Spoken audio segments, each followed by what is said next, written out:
Hari ini kita akan dilayani, sudah tidak asing lagi, dia sudah berkali-kali melayani di tengah kita. Mari saya mengundang Pak Bambang ya. Dia baru ketambahan Bapak Ibu Saudara, ketambahan keluarga yang baru ya. Baru beberapa hari yang lalu anaknya yang ketiga lahir ya. Mari kita sambut firman Tuhan dengan baik ini, kita sambut dengan antusias Bapak Ibu Saudara.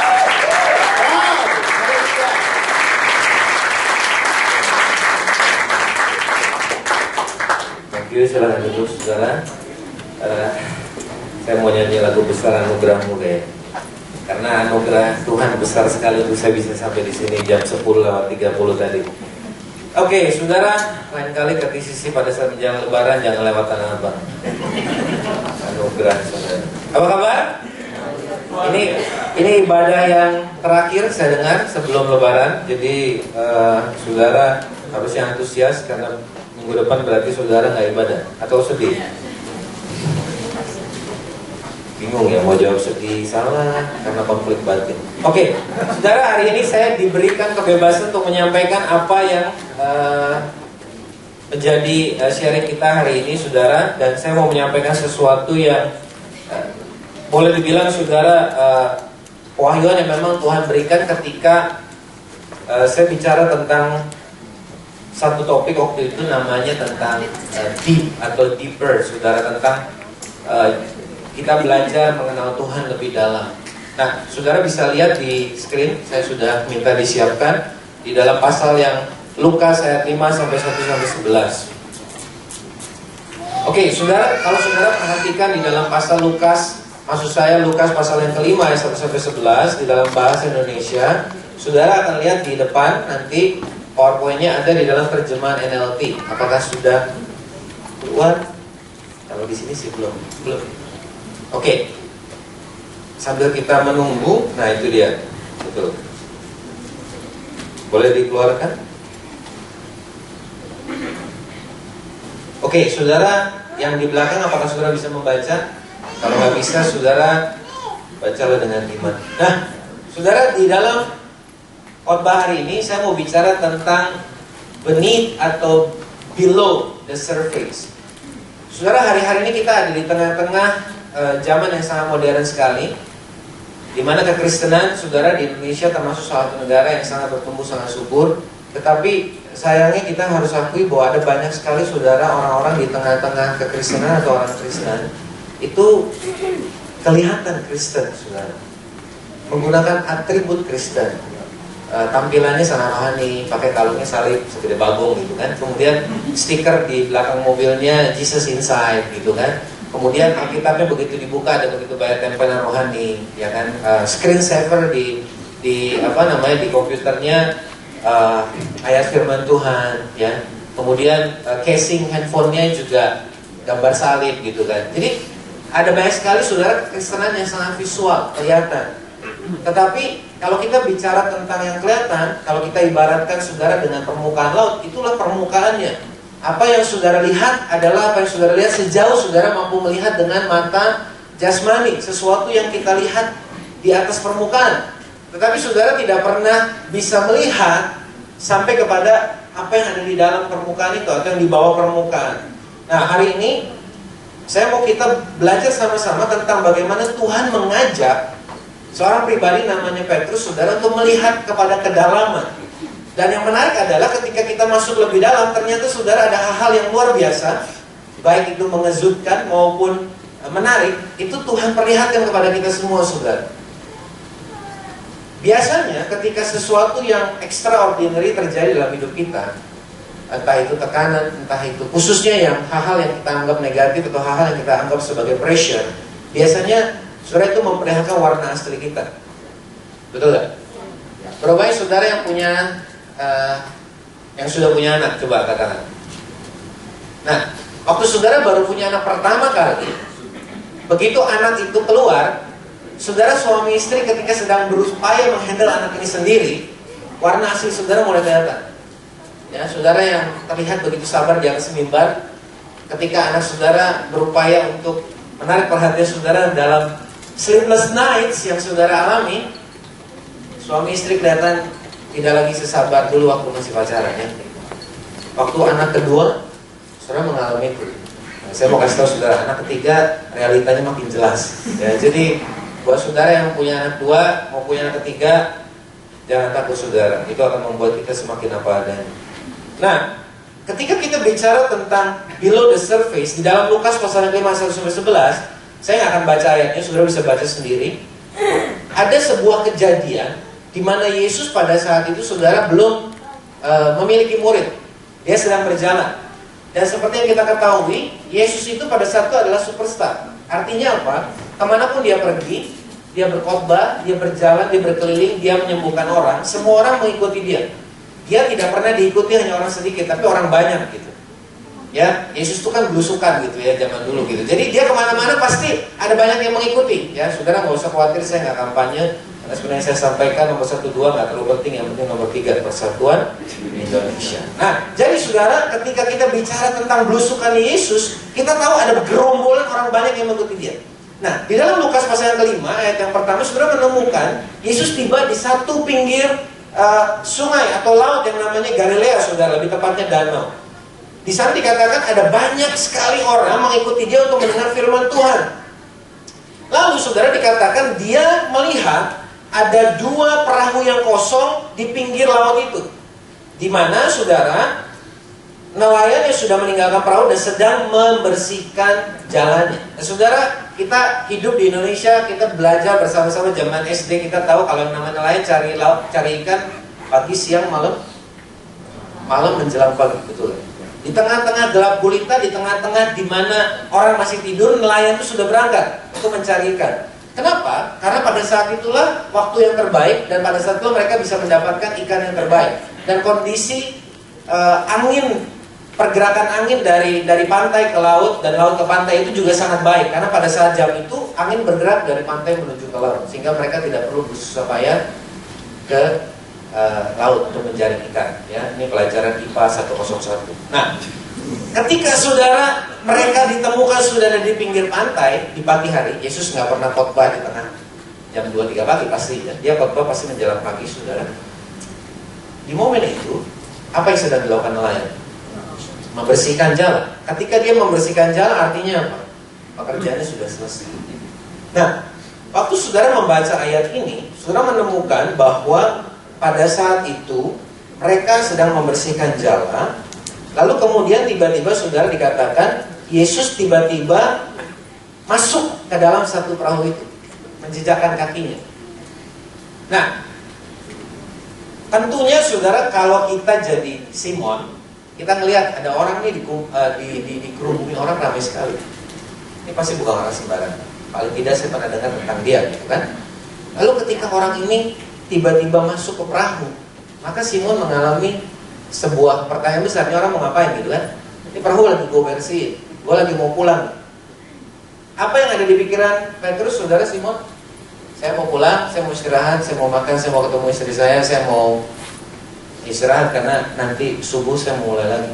So it's the end of his day hari itu. Tetapi saudara, yang menarik adalah ketika Yesus memasukkan kakinya ke perahu itu, dia baru saja mau mulai. Saudara lihat gak? Ada paradoks di sini. Simon, apa yang ada di pikiran dia cuma satu. Saya mau akhiri hari ini secepat mungkin. Saya mau selesaikan hari ini secepat mungkin. Karena hari ini sudah melelahkan. Dan kita tahu di kisah ini bahwa dia gak dapat ikan apa-apa. So he just want to finish it, go home, and take a rest. Tapi Yesus dengan pedenya step into the boat and say, okay. Jadi waktu dia mengatakan itu, saudara, Yesus sedang memulai sesuatu yang Simon belum bisa paham. Ada satu hal yang saya mau sampaikan kepada saudara, bahwa what we experience as an end, apa yang kita alami seringkali saudara sebagai akhir atau ujung, atau mungkin sebuah keputusasaan dalam hidup kita, it actually can be just a start for God. Saya ulang sekali lagi, what we experience as an end can be just a start for God. Saudara, kita lihat di dalam sejarah kekristenan, dalam sejarah banyak nabi, saudara, di tengah-tengah kefrustasian seseorang, saudara, ketika mereka mengikuti Tuhan, tepat ketika mereka merasa semuanya berakhir, Musa merasa sudah hidupnya berakhir di padang belantara, Elia merasa ingin mengakhiri hidupnya. Tepat ketika itu saudara, justru perjalanan mereka baru sudah dimulai bersama Tuhan. So, pagi ini pesan pertama yang saya mau kita semua bawa pulang adalah, kalau hari ini kita semua merasa bahwa ini adalah sebuah akhir, kita ada di ujung pengharapan kita merasa putus asa, despair gitu, dan kita ngerasa bahwa aduh Tuhan gimana ya, bersiaplah karena besar kemungkinan Tuhan baru mau mulai. Waktu saudara mau pulang, mau beresin perahu, ternyata Tuhan baru mau mulai. Lalu berikutnya apa yang terjadi saudara? Lalu Yesus mulai berkata, oke, sekarang dia berkata dalam bahasa Inggris begini, now go out where it is deeper. Pergilah ke tempat yang lebih dalam. Saudara, kita tahu secara teori tempat yang lebih dalam ikannya lebih banyak, betul? Tapi tentunya tantangannya lebih besar. Dan saudara harus tahu di jam itu angin bergerak dari mana? Dari laut ke pantai. Artinya butuh effort, butuh kerja keras untuk seorang Simon mengayuh perahunya melawan arah angin. Jadi saudara di tengah-tengah keletihan, frustasi karena nggak dapat ikan, dan dia pengen cepat pulang, lalu orang ini dengan seenaknya masukin kakinya ke perahu, nggak permisi, dan langsung bilang, dia nggak bilang gini loh, bolehkah, may I ask you gitu, dia nggak bilang gitu. Yesus cuma bilang, pergi lebih dalam. Makanya jawaban Simon saudara, dia berkata begini, Guru, Master, we worked hard all last night and didn't catch a thing. Kami bekerja semalaman dan gak dapat apa-apa. Hal pertama yang Simon sampaikan adalah keadaan, situasi, problem, masalah yang dihadapi. Sebagaimana biasa kita datang berdoa kepada Tuhan, ya kan? Kebanyakan kita datang kepada Tuhan dengan berkata, Tuhan ini masalah saya yang sangat besar. Lalu kemudian dia berkata begini, but if you say so, tapi ya apa boleh buat, karena engkau berkata demikian, I'll let the nets down again. Oke, saya akan sorry, dibilang ya benar, ya ada satu begitu. Jadi ada satu bagian yang saya tadi tidak sebutkan, ketika Yesus minta Simon masuk ke dalam perahu, sebelum dia minta Simon datang untuk ke tempat yang lebih dalam, Yesus ngajar dulu. Oke, dia ngajar supaya orang-orang bisa gampang lihat, karena kalau di atas perahu dia bisa lihat. Nah, ketika dia selesai ngajar, ketika Petrus berpikir ini sudah selesai, justru Yesus minta perahunya dibawa lebih dalam. Dan dikatakan kita mau tangkap ikan. Nah, saudara, ada dua fakta yang Simon miliki sebagai seorang nelayan experience fisherman. Satu, ini bukan waktu yang terbaik untuk menangkap ikan karena sudah pagi hari. Kedua, lu anak tukang kayu. Ini sih nggak disebut sih, tapi ini cuma pikiran saya aja. Gua nelayan, so gua lebih experience. Ketiga, saya akan bekerja dengan lebih keras lagi dengan keletihan saya karena saya harus mengerjakan angin. So artinya dalam situasi ini, saudara, Simon tuh sangat hesitant, sangat enggan, malas banget untuk bisa melakukan itu.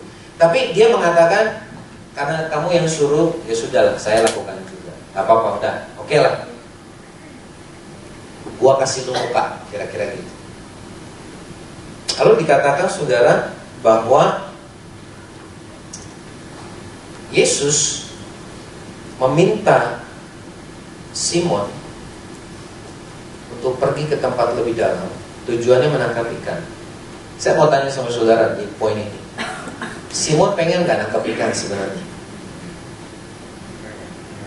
Pengen kan? Ini bukan pertanyaan jebakan, saudara jawab aja.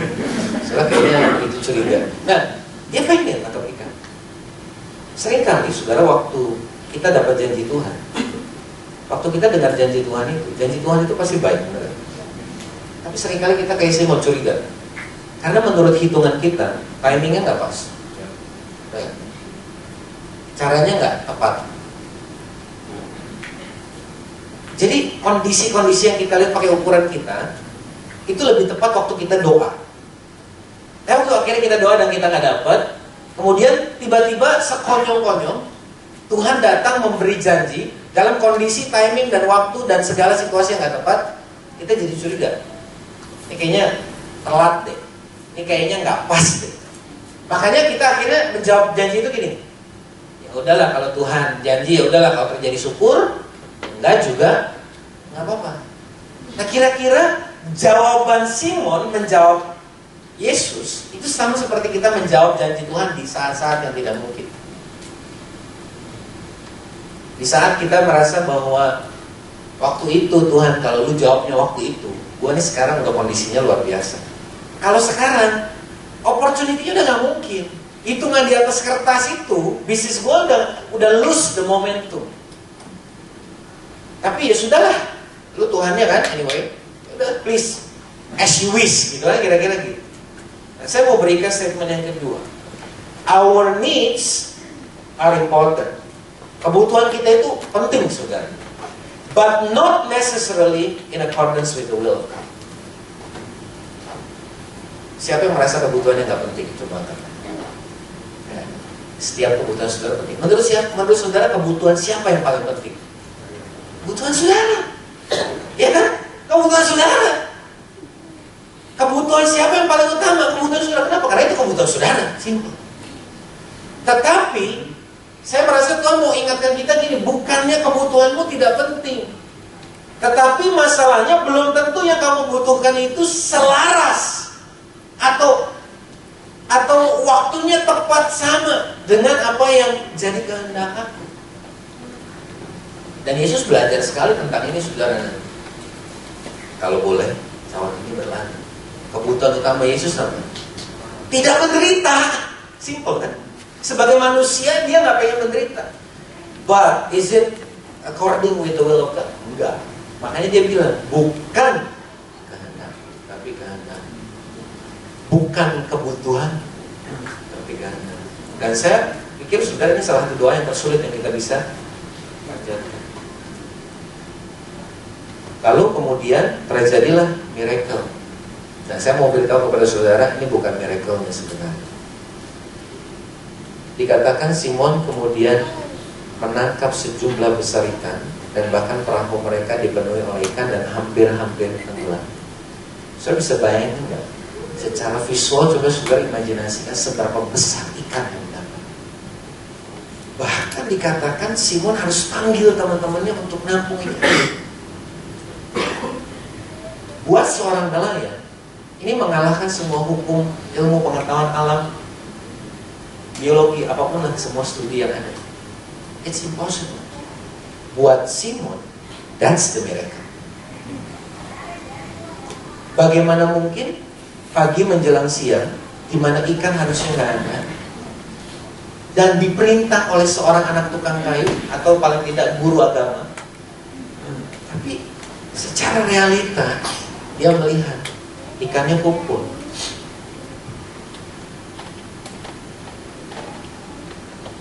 Di situ saudara terjadi miracle yang jauh lebih besar sebenarnya. Kenapa? Karena kemudian dikatakan gini, when Simon Peter realized what had happened, he fell to his knees before Jesus and said, "Oh Lord, please leave me." Dalam bahasa Indonesia dikatakan apa? Tuhan, tinggalkan aku. Saudara temukan nggak ada hal yang berbeda di sini? Simon, bawa perahunya lebih dalam. Guru, Master, ini bukan waktu yang terbaik, kami sudah bekerja sepanjang malam, bla bla bla. Ketika dia melihat miracle terjadi, Lord, Tuhan, tinggalkan saya. Ini bukan permainan bahasa, saudara. Tapi penulis kitab ini sedang memberikan sebuah gambaran yang jauh lebih dalam daripada apa yang kelihatan. Ketika Simon melihat Yesus pertama kali, dia melihat Yesus sebatas pengenalan yang orang lain katakan tentang Yesus. Dia anak tukang kayu, dia seorang guru, pengikutnya banyak, dia pintar mengajar. Tapi ketika Simon mengalami perjumpaan pribadi sama Yesus dan melihat bagaimana Yesus bisa melakukan hal yang luar biasa, dia mengalami pengenalan pribadi terhadap Yesus. He is no longer just a master. He is no longer just a teacher. Dia bukan lagi seorang anak tukang kayu, tapi dia berubah menjadi seorang pribadi Lord, Tuhan. Dan itu yang membuat Petrus terlutut. Sudah lihat kan? Ini sebuah transformasi yang lebih keren daripada the age of extinction. Saya ngerti maksudnya? Transformasi yang terjadi ya dulu. Oh, ada di sini. Fans of transformation. Jadi saudara, ini transformasi yang luar biasa. Walaupun dia nggak pakai visual effect, nggak pakai high tech segala macam, tapi terjadi sebuah transformasi yang terjadi di dalam yang membuat dia bisa melihat apa yang dia nggak bisa lihat. When you meet Jesus personally, everything changes. Waktu Yesus berjumpa dengan Simon pertama kali, Simon berpikir ini cuma guru biasa. Ya udahlah, dia ngajar, dia pintar, oke, so what? Dia bukan nelayan anyway, dia suruh gue lagi cari ikan. Waktu dia berjumpa dengan Yesus secara personal, dia mulai melihat bahwa dia ini Tuhan. Jadi saudara, God wants us to go deeper, to know Him more. Satu-satunya alasan kenapa Tuhan mau kita lebih dalam. Saudara, lebih dalam itu banyak enaknya. Tapi kalau kita bicara lebih dalam itu lebih gelap. Makin dalam itu makin gelap. Makin dalam itu makin banyak makhluk yang kita nggak tahu apa ada di sana, saudara. Lebih dalam itu bicara kita lebih semakin bergantung karena oksigen makin berkurang. Deeper, nggak selalu saudara bicara hal yang menyenangkan. Tapi banyak hal-hal yang misterius yang kita nggak bisa pahami. Hal-hal yang di luar pemikiran kita akan muncul di sana, saudara. But God wants us to go deeper so we can know Him more. Karena waktu kita berakar lebih dalam, saudara, kita punya kesempatan untuk melihat apa yang nggak kita lihat di atas permukaan. Saudara tahu yang namanya bebek, icon di dalam budaya Antrik. Bebek itu saudara kalau di atas permukaan itu kelihatan sangat anggun dan elegan. Kayaknya anteng banget gitu. Tapi dia bisa jalan sendiri gitu, kayak ada motornya gitu. Tapi kalau saudara menyelam ke dalam danau itu, saudara bisa lihat sesuatu yang sangat amburadul. Karena kakinya sibuk sekali. Saya nggak bisa perhatian karena saya bukan bebek. Tapi maksud saya, kakinya itu saudara berupaya dengan sedemikian keras untuk mengayuh, memastikan bahwa dia jalan. Dan kecepatan kakinya mengayuh itu jauh lebih crazy daripada pergerakan dia yang kelihatannya sangat pelan dan smooth. What is beneath the surface, it takes a lot of effort, a lot of process, saudara. Banyak orang, saudara, ketika dengar kesaksian orang di mimbar selalu bilang gini, saya mau tuh kayak gitu. Saya suka ngomong sama beberapa teman-teman saudara yang single gitu ya, yang belum menikah. Saya bilang gini, banyak orang mau bilang gini, waktu kemarin ada kesaksian tuh suami istri, mereka hidupnya gak jaga kekudusan kok. Merit aja tuh maksudnya hancur-hancuran, tapi hari ini dia kesaksian loh, kemana-mana, luar biasa. Jadi ngapain juga mesti jaga kekudusan? Ya gak apa-apa sih. Tapi waktu 10 tahun sebelum mereka bertobat dan istrinya digaplokin, digebukin, lu siap gak? Waktu mereka morat-marit keuangannya, lu siap gak? Kalau siap, please, go ahead, silakan. Tapi 10 tahun nanti kamu akan kesaksian kalau bertahan. Tapi 10 tahun babak belur dulu dong. Everyone wants the result. Semua mau yang kelihatan di permukaan. Tapi nggak semua orang mau melakukan yang ada di bawah permukaan. Nggak semua orang mau melakukan apa yang orang lain nggak lihat, behind the scene. Dan kemudian Petrus menyebutkan sebuah kalimat, I am too much of a sinner to be around you. Ini dalam sekali, saudara. Dalam versi bahasa Inggris saya senang sekali karena dikatakan, I am too much of a sinner to be around you. Pernah nggak saudara kita datang sama Tuhan dan mengucapkan kalimat ini? Kita suka bilang ini, aku nggak layak jadi anakmu Tuhan. Ih, sok banget sih. Petrus bilangnya gini, gue bahkan nggak layak untuk deket sama lu aja. Bukan dekat, sorry saya revisi. Just to be around you. Saudara tahu gak sih maksud itu bilang cuma ya Yesus di situ, gue di sini gitu. Gue nggak layak. Boro-boro dekat cuma ada di sekeliling kamu aja saya nggak layak.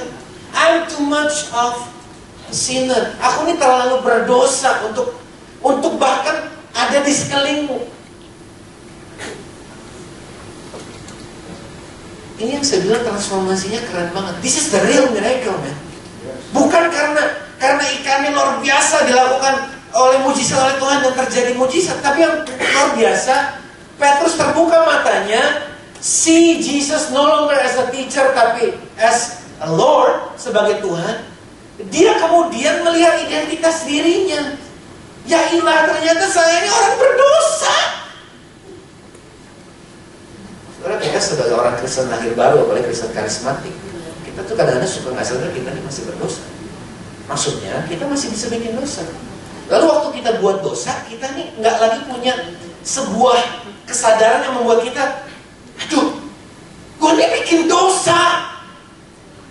Kita cuma bilang, dosa, gue ampunin ya. That's simple. Padahal kita tahu dosa sekecil apapun itu yang mengantarkan Yesus ke atas dosa. Tidak mengatakan begitu. Karena saya pikir kalau Yesus mengatakan itu, saudara, kita nggak ada hari ini. Karena Petrus nggak akan ada di Pentakosta. Bahkan Petrus nggak akan lahir, yang ada cuma Simon terus. Tapi dikatakan apa? Don't be afraid. From now on, you'll be fishing for people. Dua kalimat yang luar biasa. Tuhan cuma bilang gini, jangan takut. Saya ini nggak sama seperti orang lain. Saya nggak menghakimi kamu. Saya nggak datang dengan stempel. Saya nggak datang dengan menghakimi. But I give you a vision. I give you a purpose. I give you a destination. I give you something bigger than yourself. Jadi statement terakhir yang saya mau saudara bawa pulang adalah discover who God is. When you go deeper and find out, number one, who you really are. Secondly, yang kedua, and His calls for you. Tahukah saudara di tempat ini, saudara ada di sini bukan karena saudara diminta untuk beribadah dan duduk di sini, lalu kemudian memenuhi tempat ini. Dan saudara punya tugas untuk membuat partisi ini diangkat dan penuh juga. Itu penting. Tapi yang lebih penting saudara, kita nggak mau kita berhenti di level main gereja-gerejaan. Tapi kita mau masuk lebih dalam, taking some risk untuk masuk lebih dalam.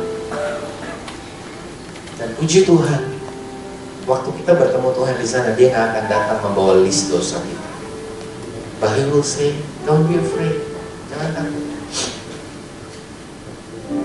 From now on, I will give you a new vision.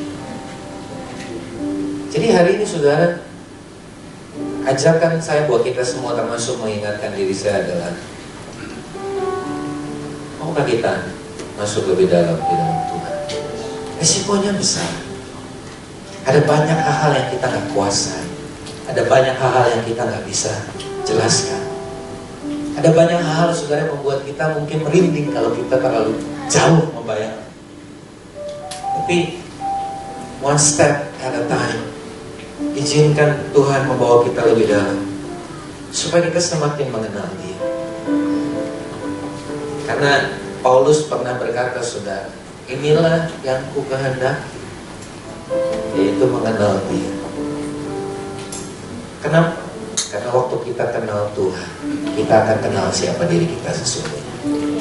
Dan waktu kita kenal siapa diri kita, barulah kita mengerti, ternyata visi yang Tuhan beri itu jauh lebih besar daripada sekedar kebutuhan saya, lebih besar daripada sekedar yang saya mau, lebih besar dari semua kepentingan saya. And all of my life, Lord, it will be just for you. So, siang ini saudara, saya mau kita nyanyikan lagu ini. Teman-teman worship bisa naik. Biarlah ini jadi kerinduan kita saudara. Jadi doa kita buat diri kita masing-masing. Tuhan, bawa kami lebih dalam, bawa kami lebih dekat, bawa kami Tuhan untuk melihat apa yang kami gak lihat selama ini di atas permukaan. Bahwa kami Tuhan masuk kepada kedalaman hubungan bersama Tuhan. Bahwa kami masuk kepada kedalaman Tuhan, komitmen kami sama Tuhan. Karena kami tahu Engkaulah mempelai kami, Engkaulah kekasih sejati kami. Kepadamu-lah Tuhan kami mengambil sebuah komitmen. Kepadamu-lah kami akan berjalan, masuk lebih dalam, pergi lebih jauh, mendekat Tuhan lebih lagi. Kami tahu Tuhan banyak resikonya. Kami tahu ada hal-hal yang kami gak paham. Tapi kami percaya Tuhan ada di tempat ini dan berkata, don't be afraid.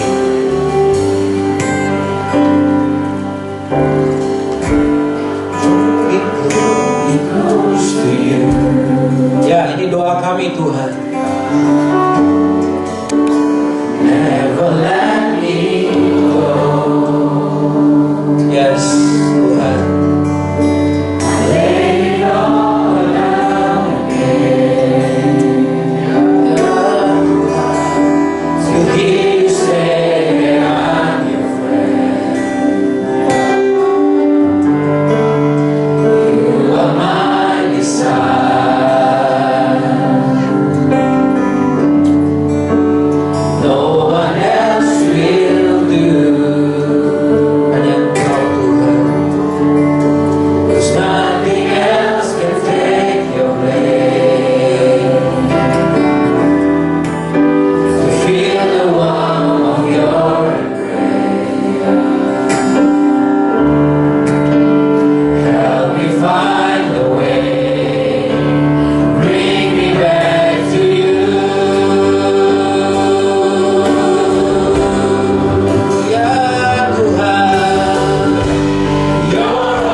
buat kita untuk datang mendekat, masuk lebih dalam kepada Tuhan adalah kecurigaan kita kepada Tuhan.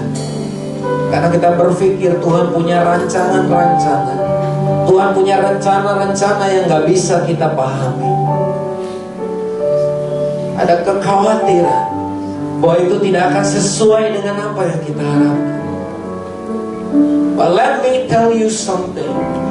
Dalam sejarah kekristenan, memang apa yang Tuhan hadirkan tidak pernah sama dengan apa yang kau harapkan.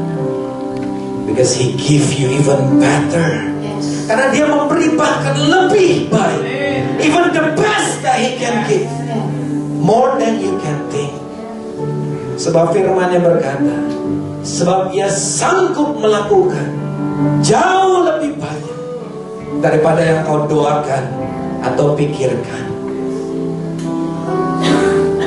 Pagi ini, kalau kau mau berkata, Tuhan, ini aku, bring me closer to you, bring me deeper to you.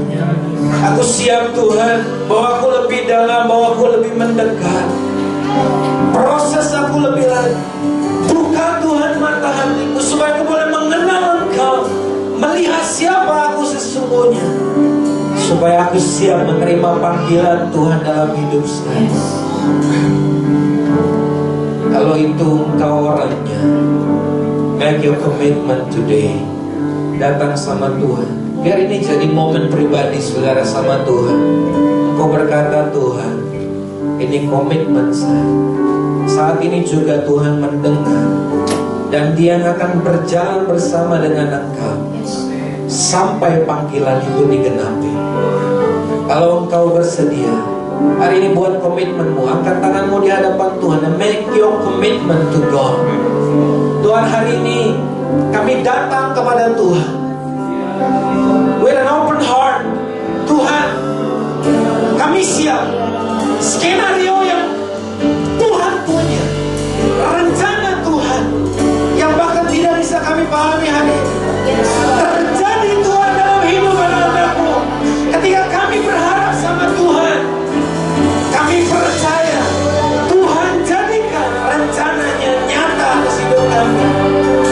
Let your kingdom come, let your will be done in the name of Jesus. Your Lord.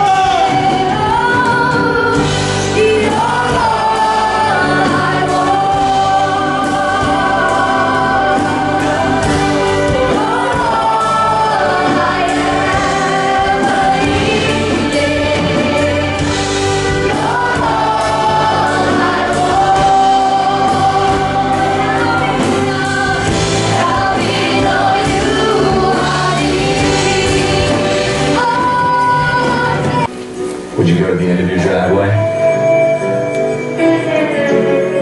Would you cross the street? Would you cross an ocean?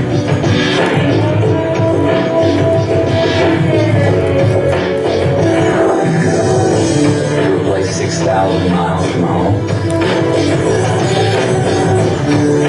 And how long would you go? Would you go for a week? A month? A year? Would you go for 2 years?